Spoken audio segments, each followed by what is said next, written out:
season between really invested and very frustrated. Maybe both. So I think both can be true. Yeah. Let's see if anyone else wants to join. I'm sure Dean will come soon. I was just listening to the podcast a little bit. I think where we left off, I said it was day 6. So sounds about right. Yeah, it's day 25 now. So yeah, it's been a bit. A lot has happened. Yeah, I'll intro us and then we'll begin discussing, I guess. We might bounce all over the place just to try to catch up. But 33 days, 24 castaways, 3 co-hosts, and 1 podcast. This is your host, Pooty, and today we're talking about Stranded in Bhutan. We are on day 25 of the game. You last heard from us on day 6, so we have a lot to catch up on, as well as just overall sentiments for the season, because it's been a wild one. A lot has happened. It's gone back and forth between like very exciting at times to very dramatic to very stressful to host to you name it. It's been kind of all over the board. So I guess we can get started with where we left off, which was the pre-merge. I'm not going to go over each round of the pre-merge because I don't really remember too much because there's so many things that happened. But really what summed up the pre-merge for me was the show twist. Lots of interesting things happened there, as well as many of quits. I think we had a total of 5 this season. I'd have to fact check that, but it was a lot. It's a significant percentage of the cast. Yeah, I'm not sure what happened with that pre-merge, and I can only assume it's people who were not prepared for that level of drama or intensity, or, you know, once one person did it, it just became the cool thing to do. I have no idea, but we've never had that happen where, I mean, we've had several people quit before, but not like rapid succession all in one season. That was new. And all the quits were for pretty different reasons, too. I would say about half of them were because of stress in the game, and then the other half, I think, were flukes, potentially. Notably, Gabler, I think like right after our podcast ended up getting pulled, or it was like right when our podcast happened. Gabler, of course, is Aubrey and Jonas's friend, but he got into a pretty bad accident, it seems, where he had to stop gaming. He had some very serious stuff going on. It seemed pretty touch and go for a little while with his overall health. So we're wishing him well. It seems like we've gotten word that he's doing better lately, so that's always good. Yes, apparently he had some sort of stroke. They were calling it a mild stroke initially, and now he does seem to have recovered, according to Jonas, who has spent some time with him. So that's great news. Yeah, we wish Gabler the best. I mean, obviously that's the worst news we have when someone needs to leave the game, but it seemed like for a while we weren't sure if he was going to play, and I just pulled him basically after him not showing up on the second day and hearing that it was pretty serious. I think the last thing someone needs is added stress of an online game when they're in like a health crisis. So I think it was the right thing to do there. He was really trying to for a little while there. It was hard to watch. I felt like he needed to be, taking care of his health, not worrying about who's going to vote out tonight. Yeah, which is, it makes the quits over seemingly minute details even worse, in my opinion, because it's like... Completely agree, yeah. Essentially, going through something serious, but still wants to play the game and can't. And then you have people who are just like quitting because they're losing in some cases. Shortly after that, Caleb was our next quit. This was the most egregious of the quits for me. This was like... I think you mean Cody. You keep mixing them up. Well, it doesn't help that Caleb had a similar Cody meltdown lately, although not nearly as bad. Yeah, Cody went full insane. I don't know. I remember in that first podcast, like kind of talking good about him and feeling like he was this big player in the season. And then I know some of you guys who were watching more closely were like, I don't know, he's kind of crazy. And then shortly after that, he ends up, I think it was after a swap, he ends up quitting because of some, I guess what he views as misogyny coming from Kyle, maybe? I can't remember even the exact situation, but essentially he thought, he was white knighting for some of the other players, as Dean put it. Yeah, I think what happened was that swap happened, and then they voted out Caleb, which Caleb super robbed, by the way, I think especially because we had like back-to-back quits on his tribe after that. So that was really disappointing, but they voted out Caleb, and I think Cody was really upset by that. And in his upsetness, he was like ranting about Ryan making comments on the original tribe, and then nobody seemed to care. And I think that's what really set him off, was that nobody seemed to care about him caring. And so because nobody cared about him caring, he quit. That's a pretty good summation. He was pretty put off by some of Ryan's comments, which, in my opinion, and I'm the old lady of the group here, and I probably am the most sensitive about these sorts of things. I didn't see anything wrong with them. He was making jokes that didn't land very well, but they weren't terrible. I don't think in general society people would have thought they were terrible, and certainly not on an org. So he was definitely fighting for a cause no one had.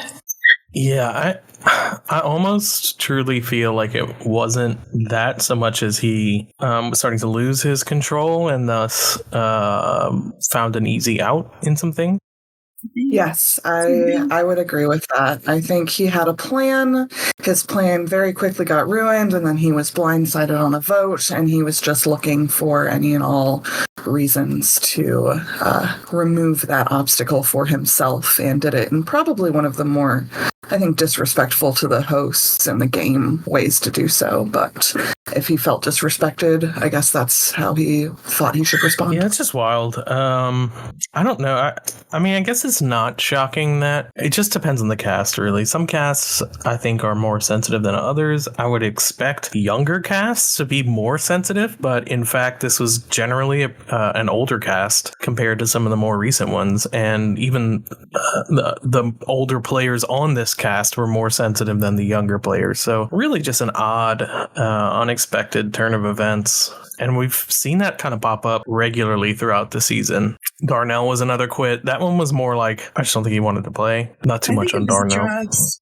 Oh, yeah, that could have been it. Yeah, he talked about taking acid, some other substances, I don't remember. But I think he drank the night before as well. Yeah, he was just messed up, couldn't perform, couldn't focus, it seemed like, and then just sort of dropped back in again, and dropped out, all in the course of one challenge. Yeah, it's worth noting he reached out to me and then joined the server after too. So I think y'all are right. In that case, he probably was just fucked up and said I'm gonna quit, but he was fucked up at the time. I think so. Yeah, He even said that he would regret it when he was saying, I'm quitting. Because he kept messaging me in the IMs saying, okay, I'm staying. Nah, this is it. I'm going.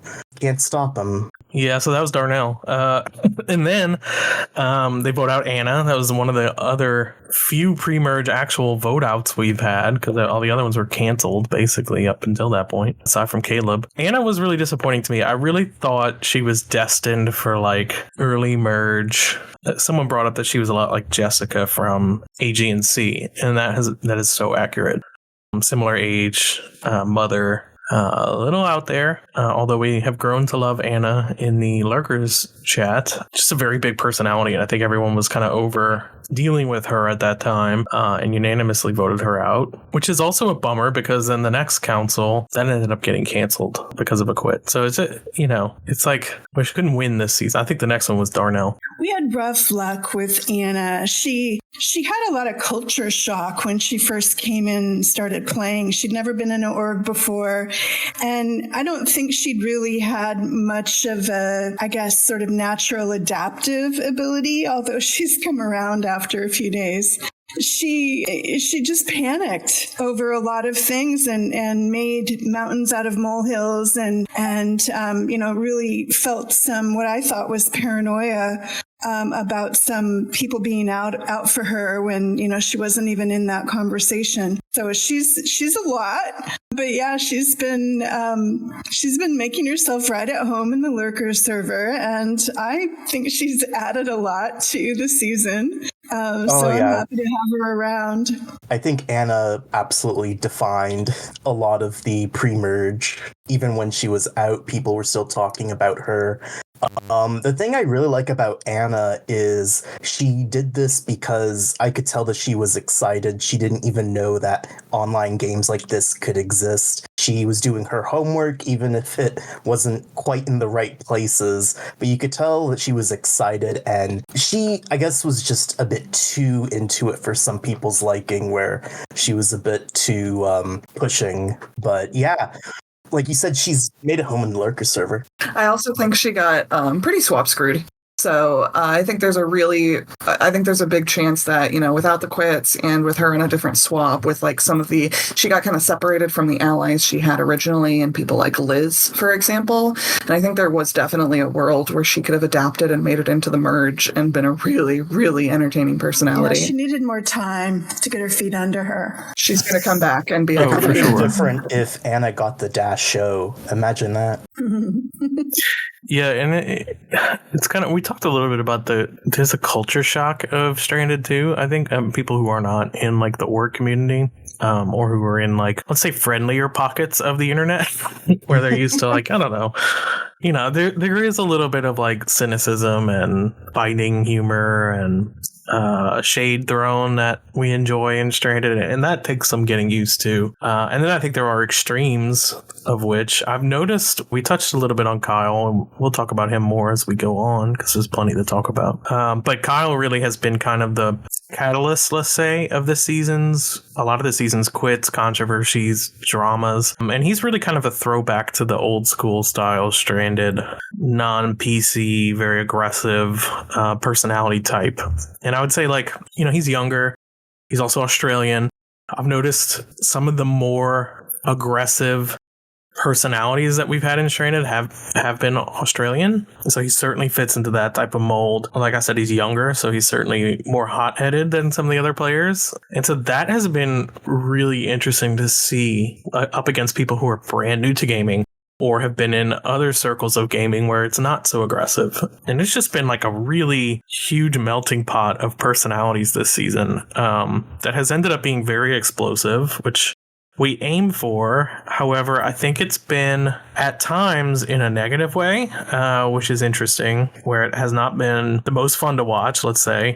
And then there are other times when it's super fun to watch. So it's just been like a mixed bag of everything. However, I will say I would much prefer that over a season that doesn't give us much to talk about. And I think the season has given us a lot to talk about. Moving on to the next round, just to kind of catch us up so we can get to the merge, the meat and potatoes of the season.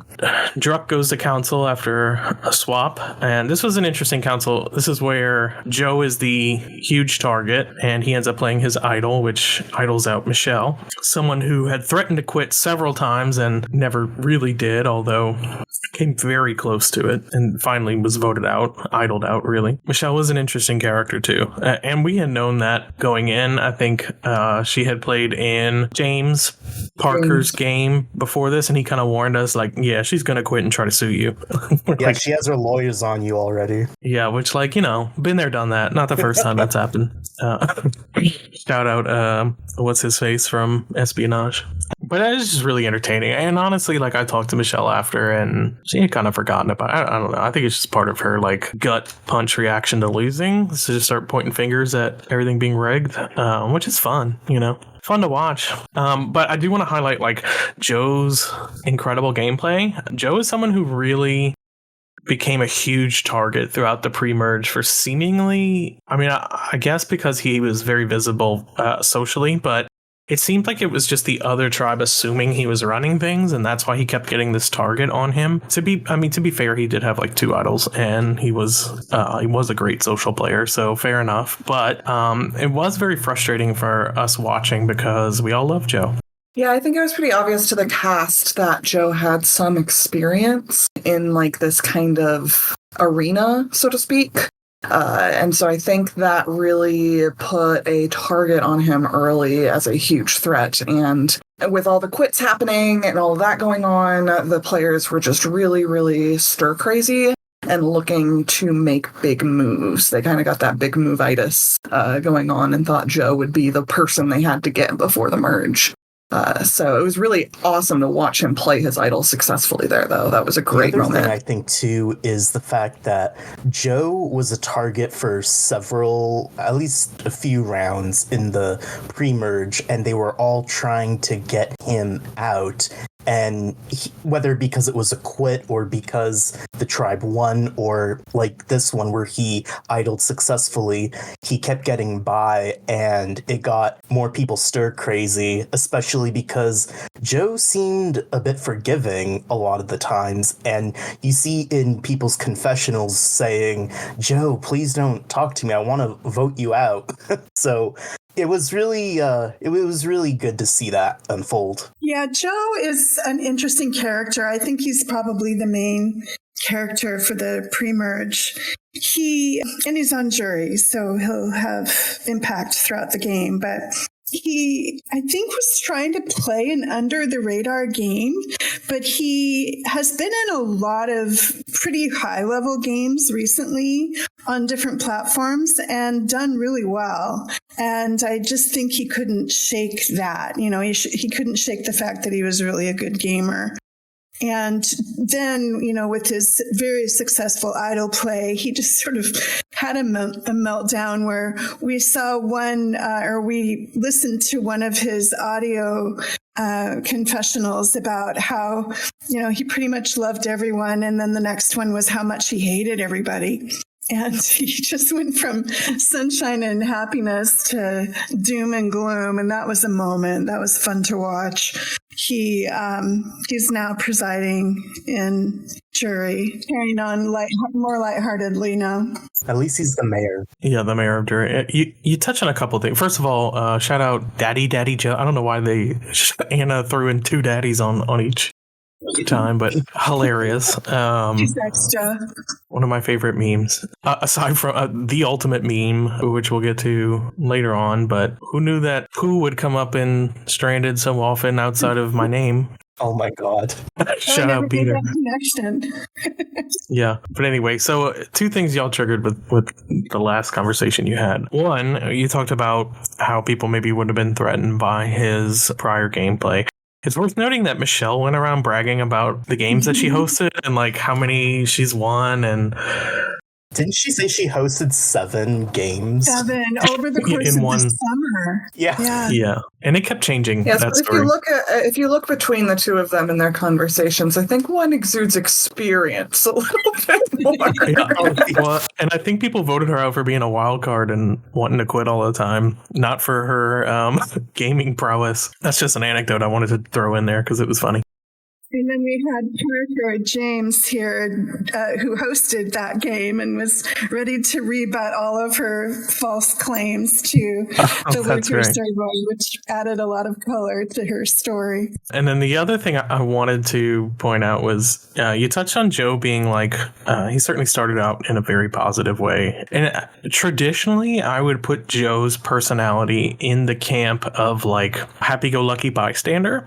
But because he's been in the orgy world of gaming, I think it really made him more of a threat, whereas he's probably not a threat when he plays in orgy games, right? I mean, I don't know much of his history.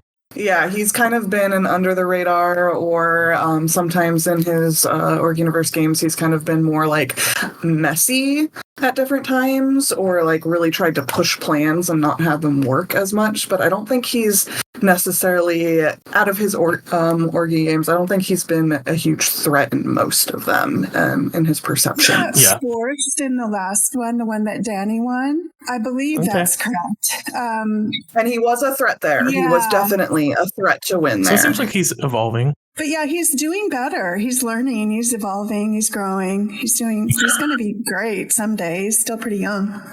I would say his growth really shined throughout this season, where he became like the target pre-merge for being too threatening, and he found 2 idols, gave one away, and just really was the focus of a lot of the game, and successfully played an idol and managed to evade certain death a lot of times. I was very excited when his tribe won that last immunity challenge before the merge, because certainly he probably would have been voted out had they not. And most of them were trying to That's throw true. in. Oh, yeah, there's been so much throwing this season.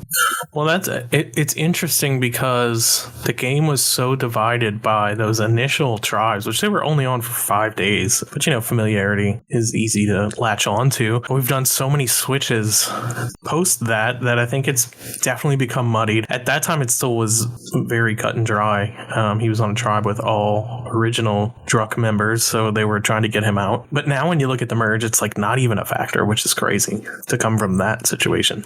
Or at least it's less of a factor. Looking at that final tribal council, that one was wild. I can't even remember why there were 2 no votes. I think we had a safety without power. One of the final challenges for the show was to do the F, marry, kill stranded version where they gave someone immunity.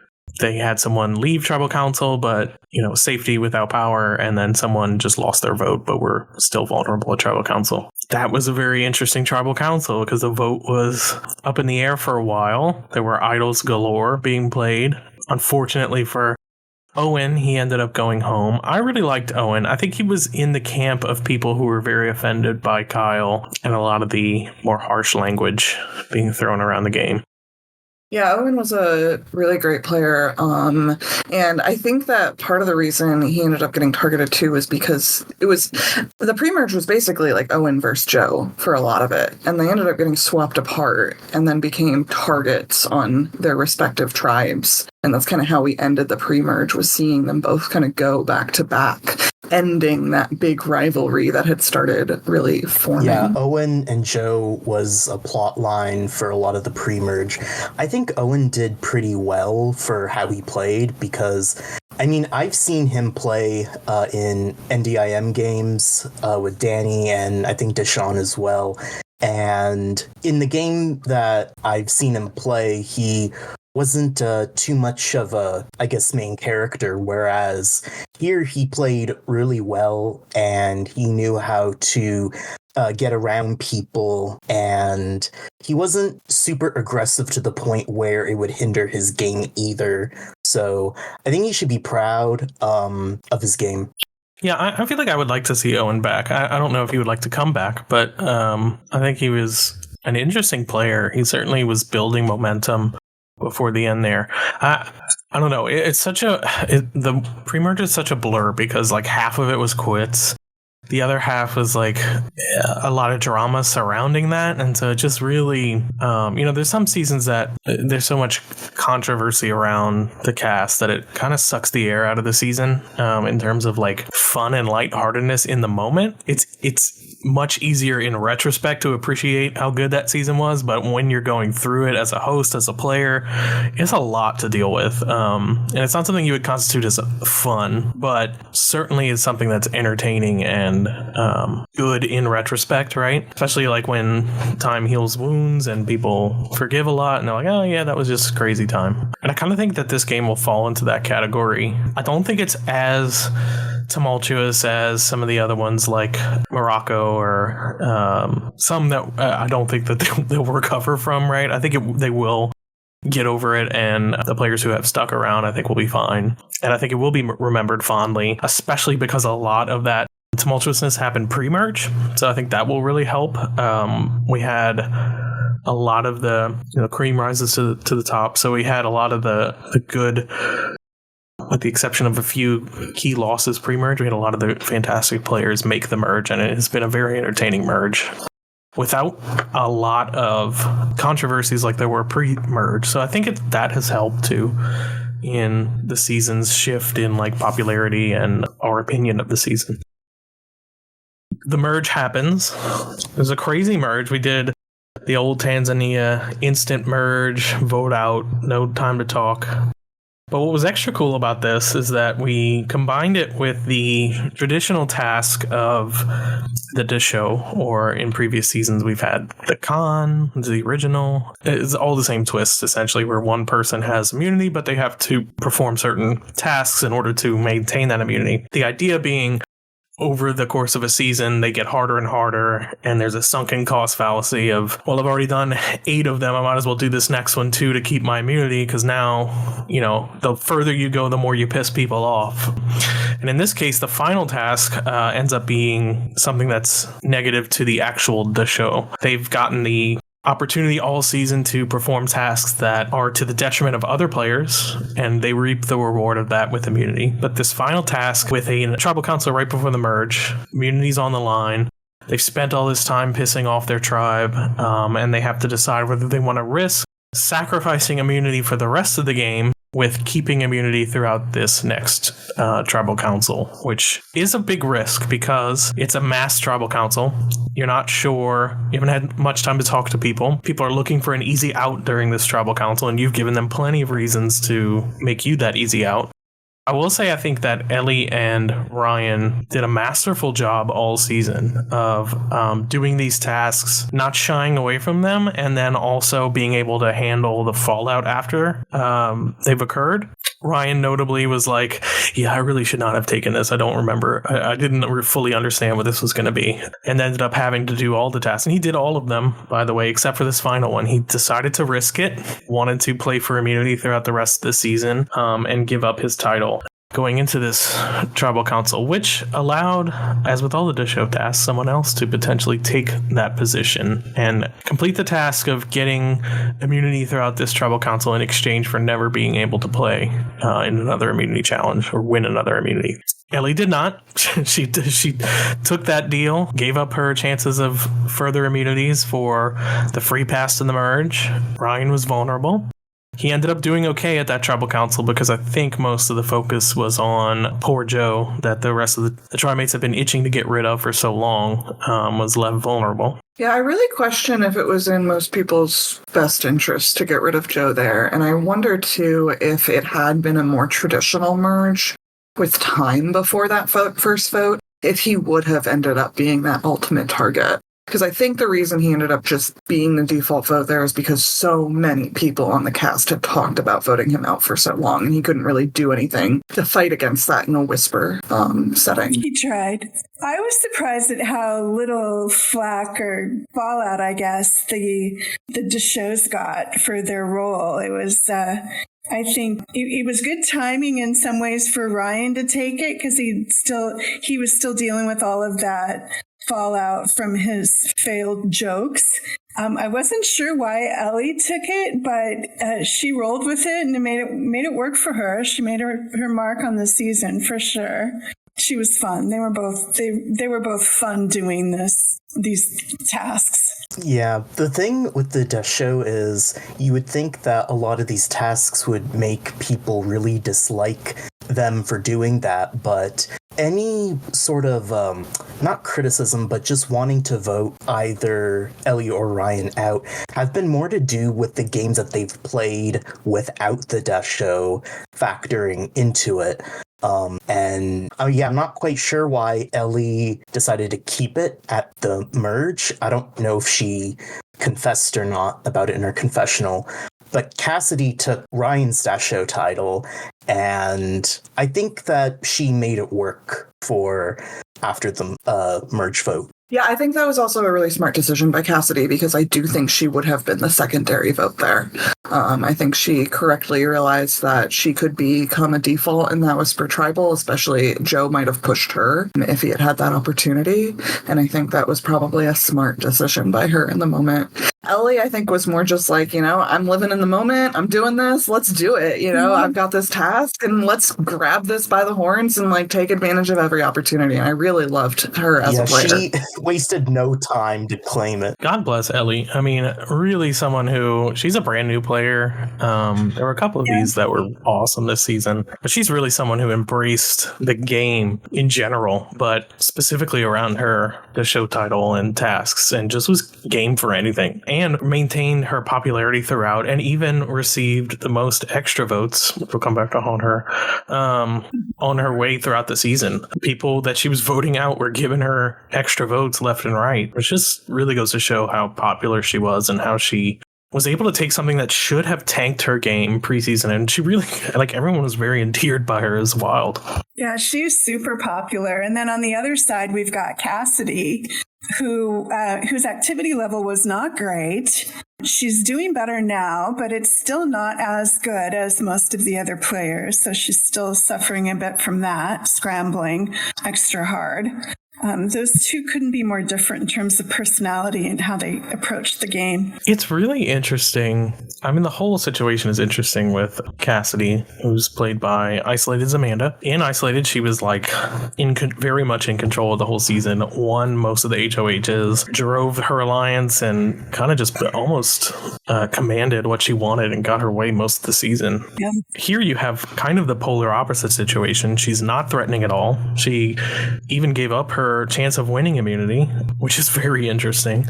She has been very quiet, someone that people have kind of forgotten about for a lot of the season. Now she's coming into her shell in the individual portion of the game, which I think is better suited to her personality. Big Brother's an individual game. Throughout the whole season, this, I think, was much more her play style, getting the individual portion of this game. When she decided to come out of her shell, she definitely has shined more than in the pre-merge, where I was afraid that she was going to get voted out just by simply not being active. She was, in the early days, she was one of the most inactives, I would say. And yeah, it is different.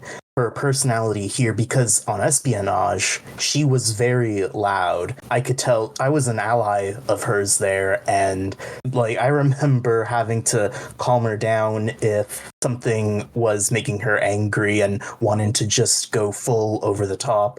But here she, I think, can control the reins of herself, and yeah, she's done pretty good as far as the late pre-merge and early merge has gone.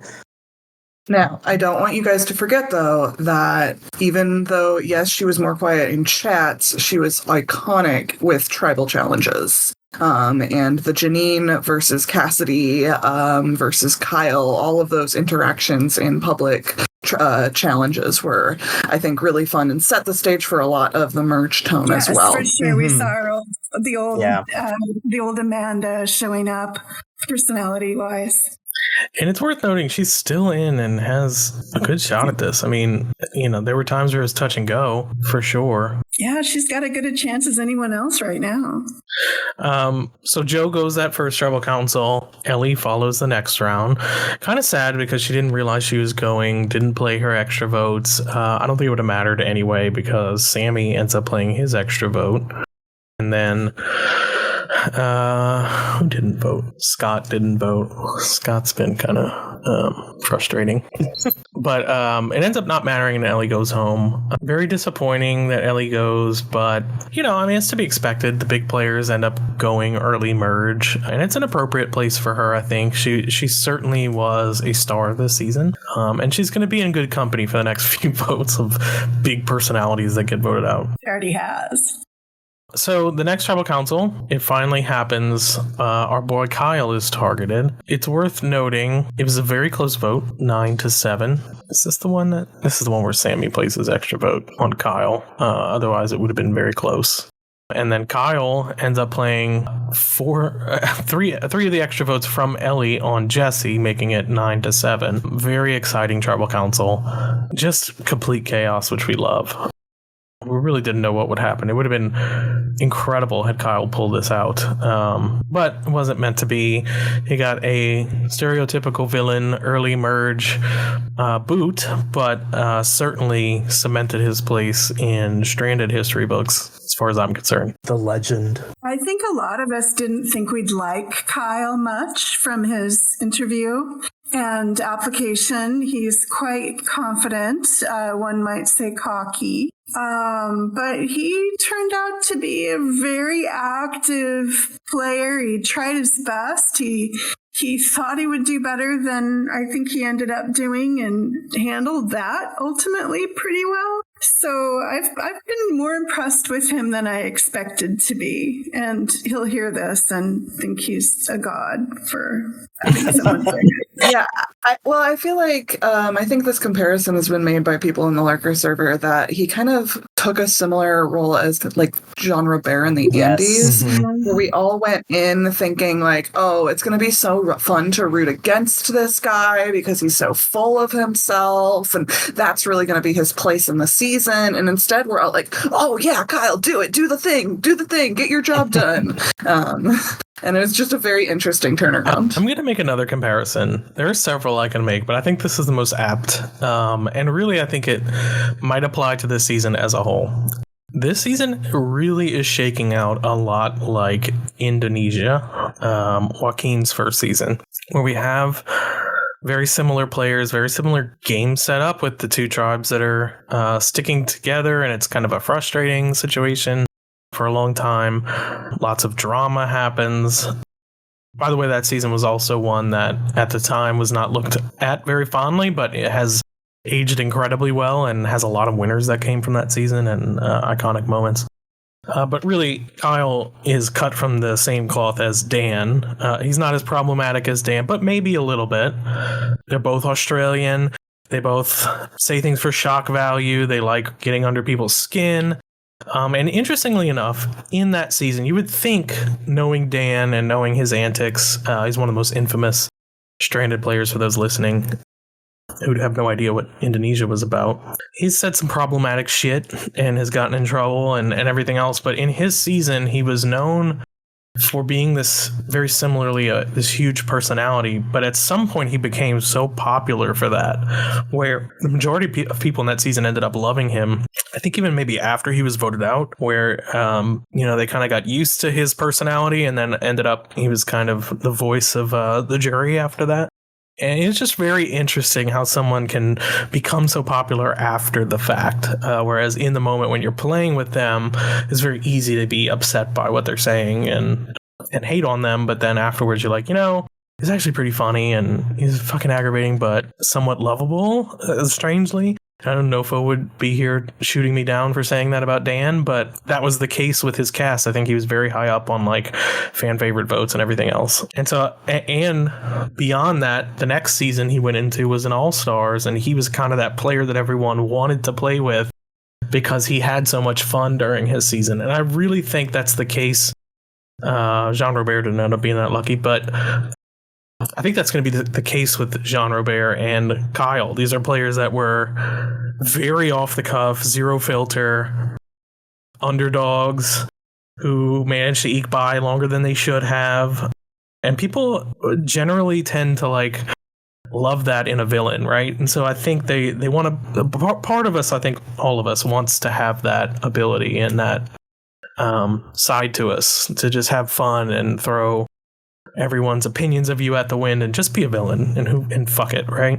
Yeah. And I think Kyle has that, and I think that's what's endearing, even though it is problematic, it is too much, it's try-hardy, it's anti-PC, so it's kind of cringe in that way, and it's also problematic and everything else, right? But it's still entertaining and you still kind of enjoy it, right? I mean, we're watching reality TV. We're reality TV fans at the end of the day, so something about us just likes the villain too.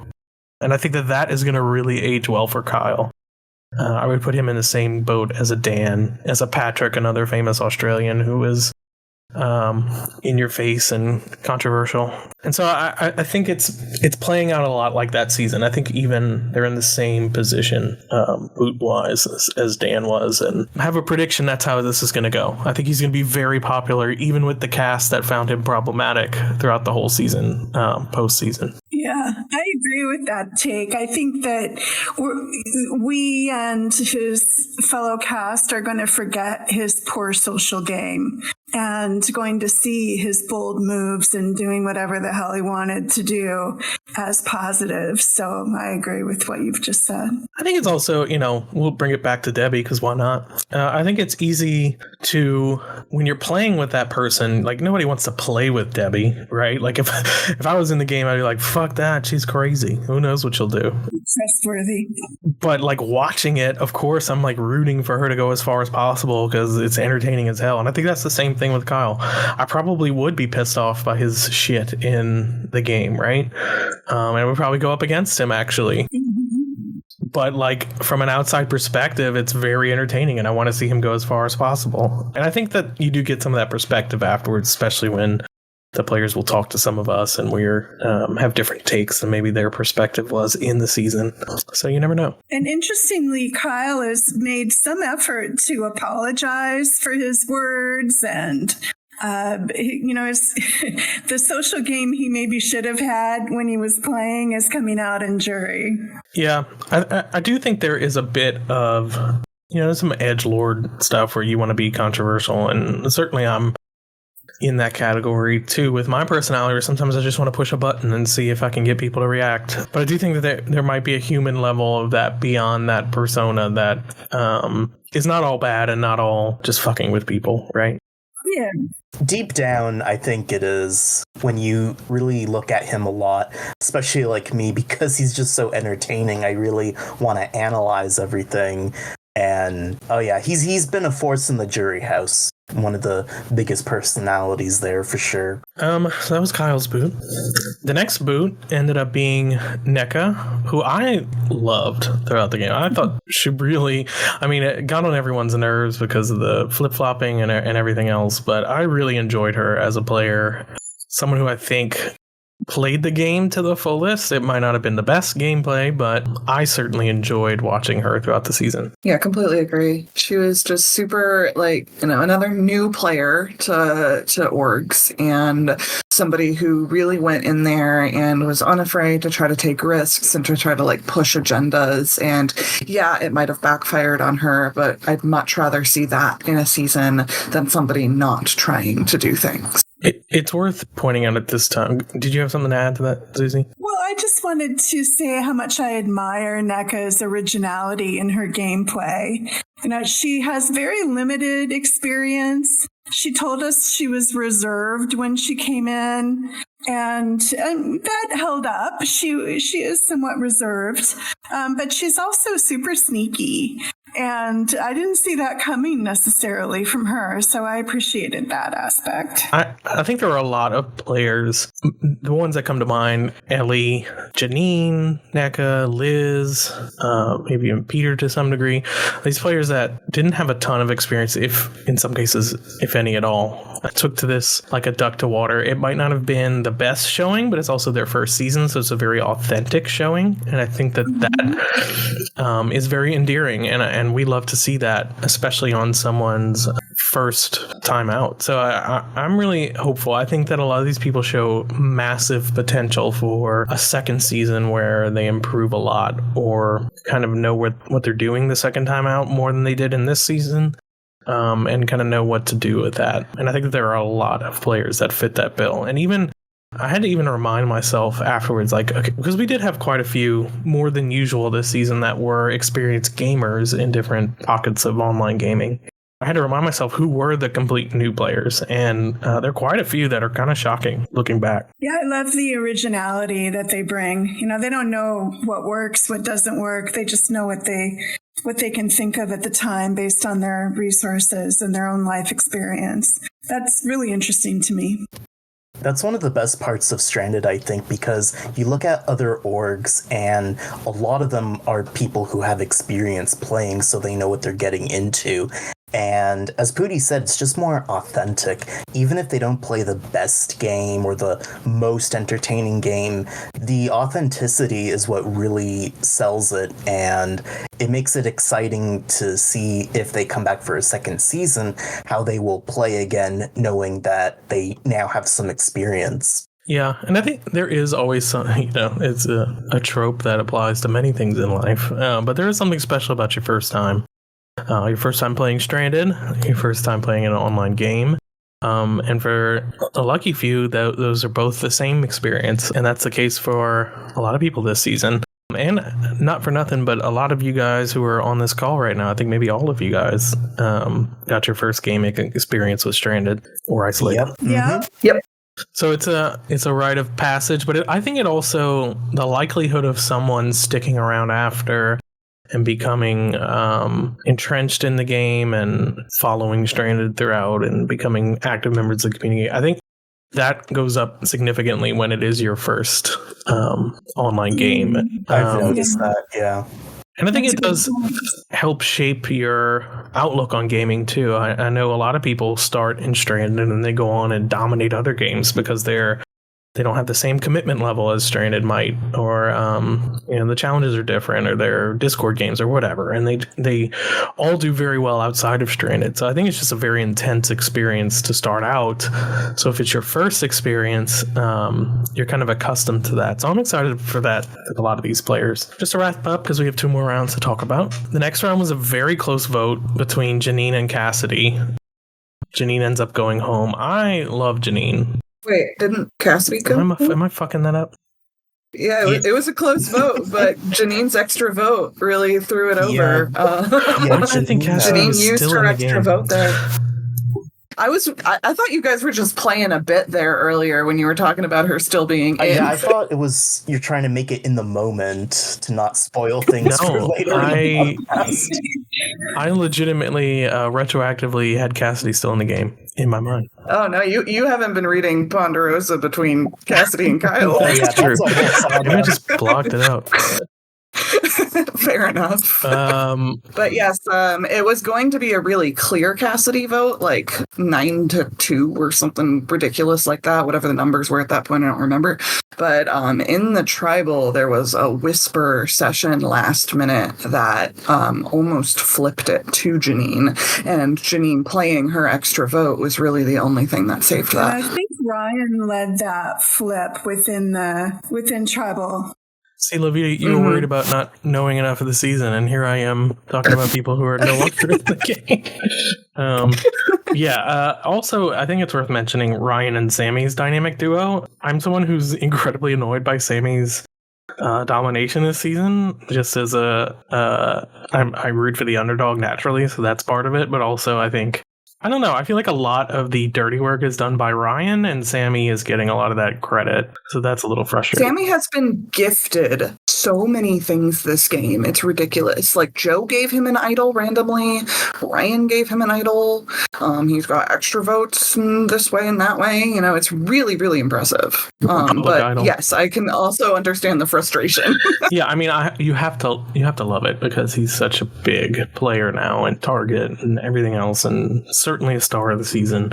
And their alliance is very interesting, especially because they're both such good players that understand that the other one probably has to go at some point. Yet they're doing this weird dance of working together because they are the closest allies, but I don't know how long that will last, and we're getting very close to the end of the game, so it's just very interesting. The first one that takes the shot and doesn't make it is going to be the one out. There's going to be no forgiveness, I think. But Sammy's game is, I think, maybe not the most social. I mean, he's got some competition here. But he is really, really smooth with almost everyone. He doesn't get upset easily. He can talk on a variety of topics. He's funny. He stands up for people. He just has all of the things that would make you want to gift something if you had it to gift on your way out. So he's really benefited from that. Plus, I think he's benefited from his relationship with Ryan. Ryan was, I think, for a lot of the game, maybe not as much now, but for a great deal of this game, Ryan's been a bigger target. And, even though Sammy, I think, is playing right alongside, hasn't been seen as threatening as Ryan has, so that he's benefited from that. I just know it's coming, where Ryan is going to fall into his Winston trope of becoming the most hated player in the game through no fault of his own, probably. Well, that But happened probably- day one with Debbie. Yeah. The legacy. I was gonna say, but probably all his fault. Like, it can't just keep happening and it be a coincidence. Common denominator. So something. I mean, at this point, being the show, getting multiple idols, He's leaning into it, for sure. winning the immunity challenges, like, they've got to take that shot at him. Although Sammy might not. I could easily see a world where Ryan is in the final three as the most hated and not getting any votes. Like, that, something just reeks of that to me. I don't know what that is. It's probably not the case. I'm probably reading too much into it, but something in the back of my mind just feels like that would happen to him. He did almost get himself canceled, so I just think he's had enough Being time a womanizer. between. Yeah. I think there's been enough time in between that he may have recovered from some of that. And also a lot of the folks that took the most issue with him are no longer playing. So yeah, he could get some jury fallout, but I'm still feeling hopeful that his game is going to get some respect in jury if he gets that far. Yeah. So the next round, I think Sammy and Ryan's reign of terror, their obvious dominance throughout the early merge has kind of come to a head where everyone is starting to get wise to that. The survey challenge didn't help their game. It became glaringly obvious who the threats were, who the goats were, who was working together and whatnot. And I think that all came to a head in this last tribal council where, unfortunately, Peter is voted out because, well, he was just the easiest vote since the other two played their idols. And everyone knew that they had idols, which was an interesting turn of events. Really just a very chaotic and fun tribal council all around. So it will be interesting going forward. Shout out to Peter for being super entertaining, hilarious, and also a pretty good player throughout all this season. He's so funny. His social game was pretty bad at the beginning. He wasn't really clicking very well with people. And then I think you mean shit. He was shitty in the best way possible. He's had he has an obsession with that sort of thing, which came through an interesting part of his personality. He just didn't do well with especially the more sensitive folks. And now I think, he made it into the realm of just being one of the guys. He started seeming like he had some power. He was calling a few more shots, and then he gets chopped down for being, I don't know, too much of a threat. Yeah, one of the people we haven't really talked about at all this podcast, I don't think, is Sydney. I was going to bring her up next. Yeah, and because Sydney, Ryan, and Sammy had like this really tight thing going on, and I think the NECA vote broke that. And so from that point, Sydney's been trying to take shots at Ryan and Sammy, knowing they have these idols, knowing she can't take shots directly at them. So I think this Peter vote was her best way at trying to get close to that, since Sammy and Peter had a really, really tight relationship. Yeah, and their idols both got flushed, so that was successful on her part. I think she's now trying, she and the other non-threats, I guess, are banding together finally, and hopefully will make some traction or get some traction here with their staying in the game and not getting picked off one by one. Absolutely love Sydney. Fantastic player. Seems like she's played orgs for a while, very experienced. Not for nothing. So were Ryan and Sammy. Those three together were a powerful force. Now it's interesting to see them all on different sides of it. Playing differently, rather. Two of them are still together. But I think the writing was really on the wall that Sydney was the third wheel in that, unbeknownst to her.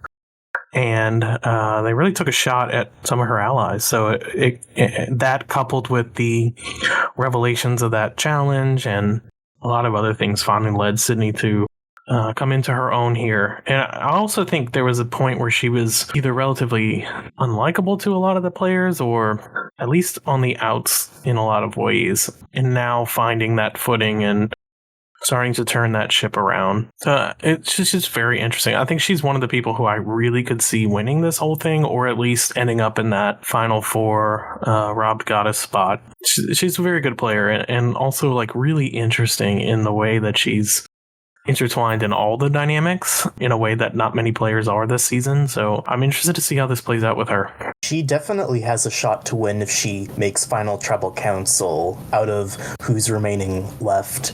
I wish her confessionals were a bit better, but, everyone has flaws. But with the trio with her, Sammy, and Ryan, even from the beginning, Sydney was talking about how she feels Ryan and Sammy are very tight, and she thinks that they're tighter with each other than they are individually with herself. And yeah, getting her allies out was definitely a ticking time bomb, and that NECA vote really was the thing that ended it, because she was left out. She was the only person except NECA herself who was left out of the vote, and she was just super upset in the IMs. And I think she's going to turn it around, though, and own her new game without Ryan and Sammy. Yeah, I think she's got the skills to make this happen. And she's another one, I think, similar to how I felt about Kyle initially. She was super boastful. I mean, in a much nicer way.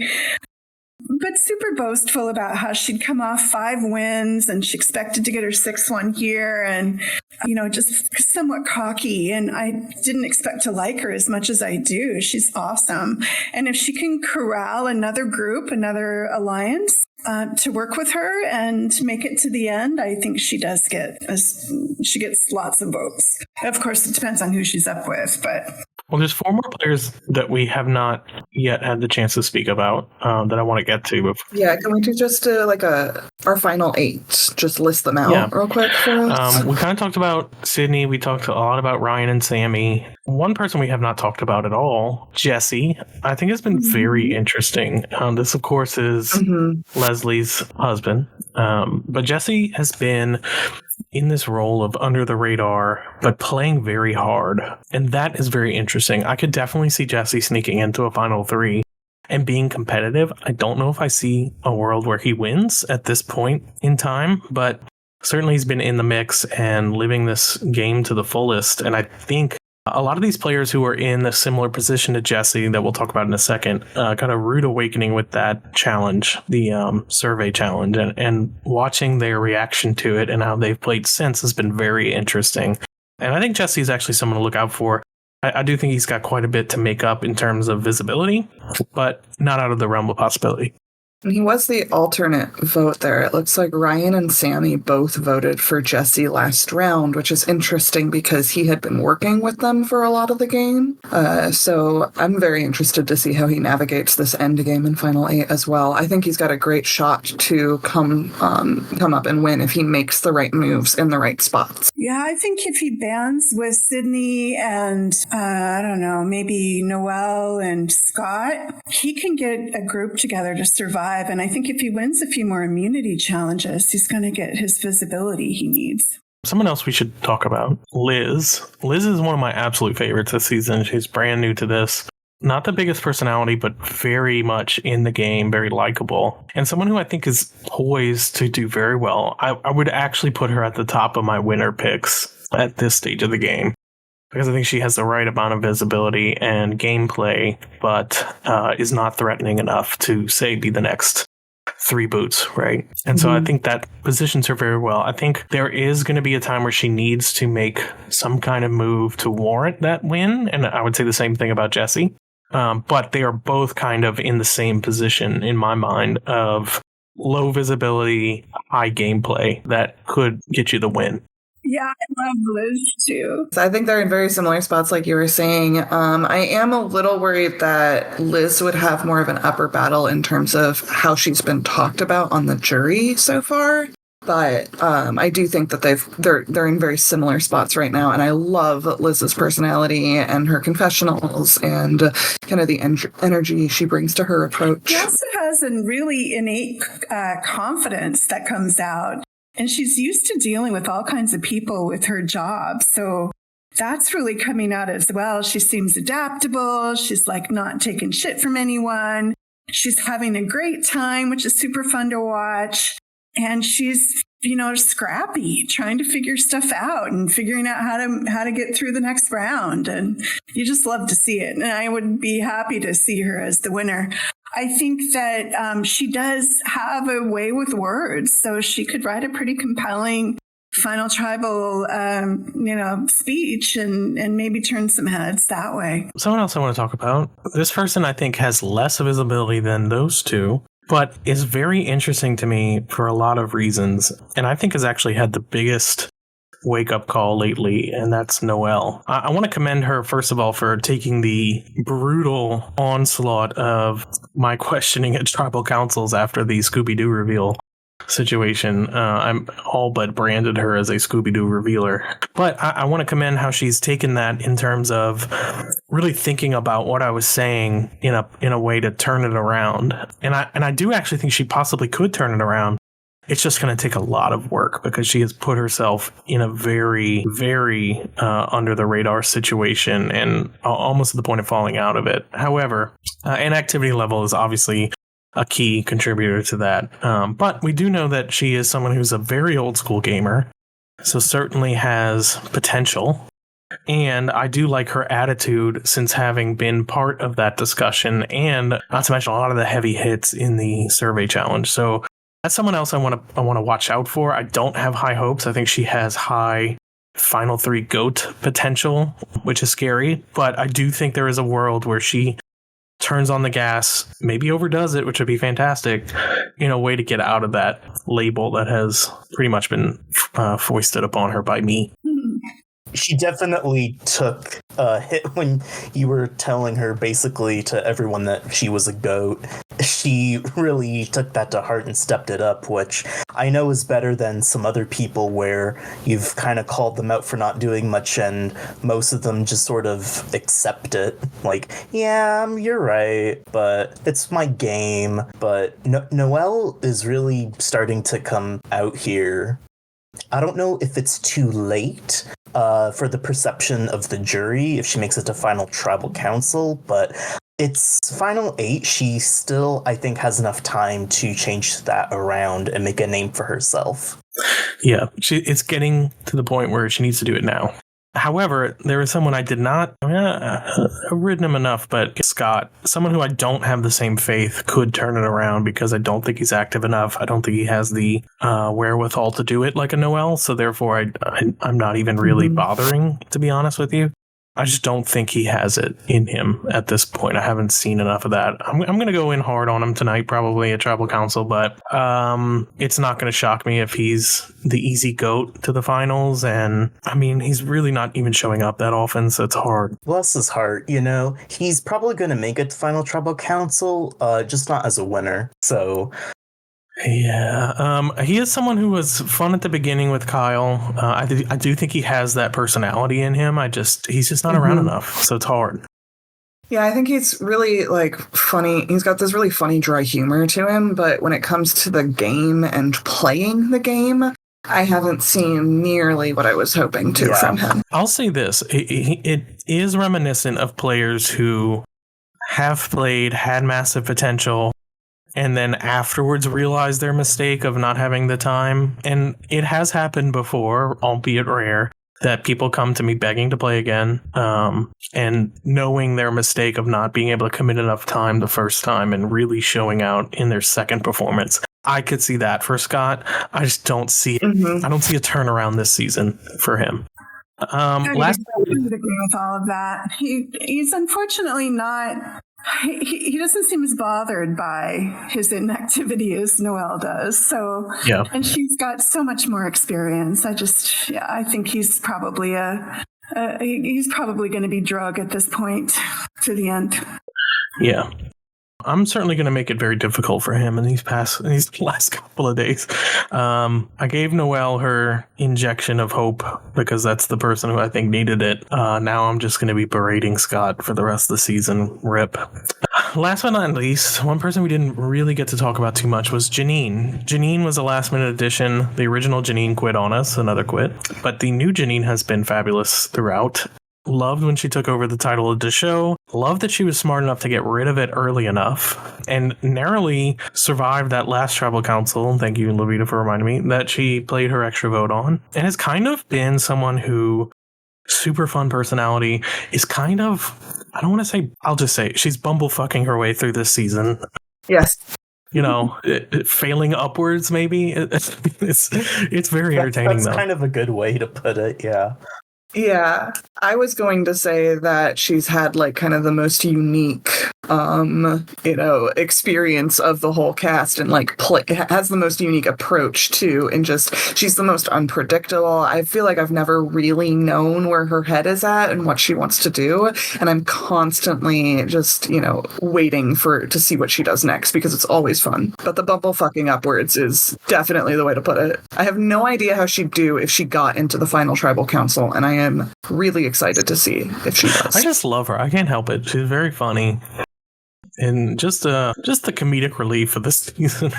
Yeah, with all the controversy, especially in the early time where Janine came around, Janine's humor was definitely needed for the lurkers and her tribe.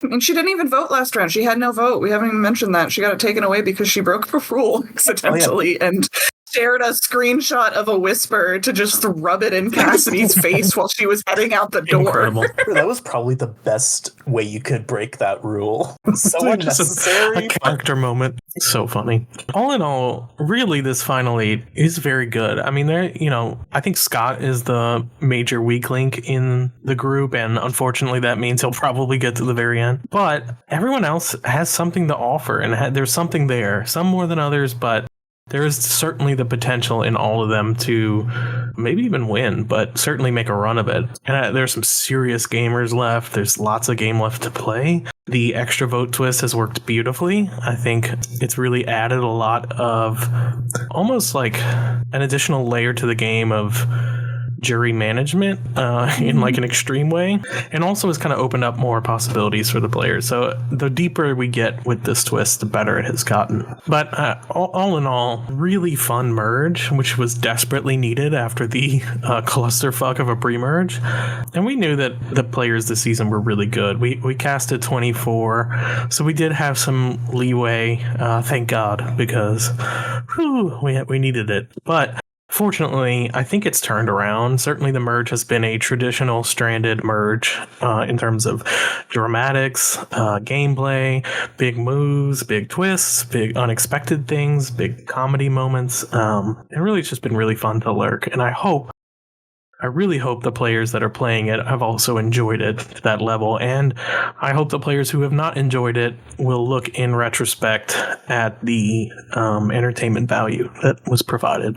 Because ultimately this is a game and we want everyone to have a good experience, or at least a memorable one. So with that, I think we have a good ending coming up. Do we want to just quickly go over who we think will win? I'll go ahead and pick Liz as my winner pick. I think Jesse's gonna end up taking it. I've had that feeling for a little while now, and I think he's gonna sneak in and win Well, it. just to be contrary, I'm gonna go with Sydney. I think she's got the skills to win this, and she's got a good plan. I would have to say Liz or Jesse if I have to put money on only one. I'm gonna say Jesse. Okay, all good picks, all solid choices. But really, it's anyone's game at this point. And I really do mean that.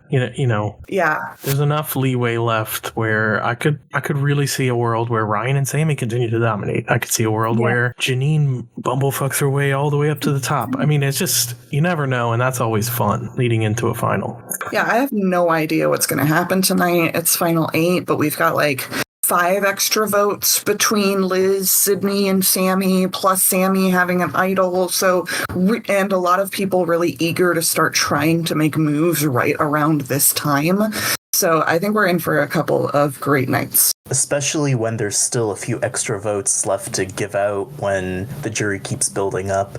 And I think some people are catching on to it that when you're eliminated, you get to give someone a vote. So I'm curious if they will factor that into voting if one of their allies goes out. It's like, hey, give me the vote when you go out. Yeah, there's been a few hurt feelings of people that didn't get the extra votes they were expecting from their ally that left.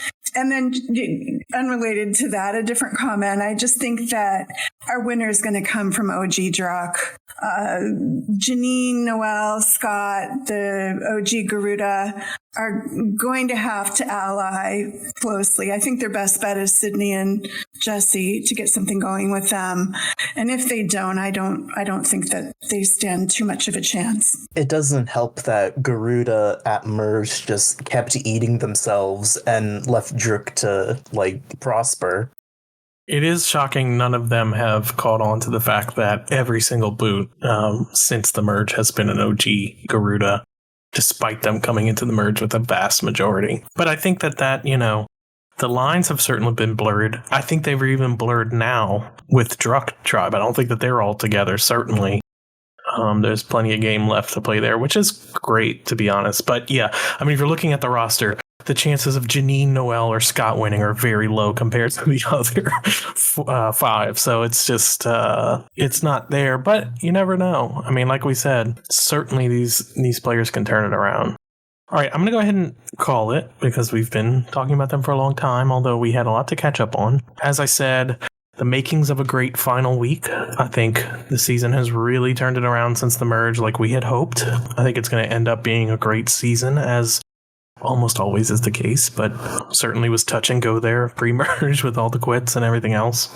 And really, I hope the people listening and the future players, when they listen back, all appreciate the entertainment value that they provided, the entertainment value that we put on for them, and really the celebration of the game of Survivor and the personalities that have come to play it this season.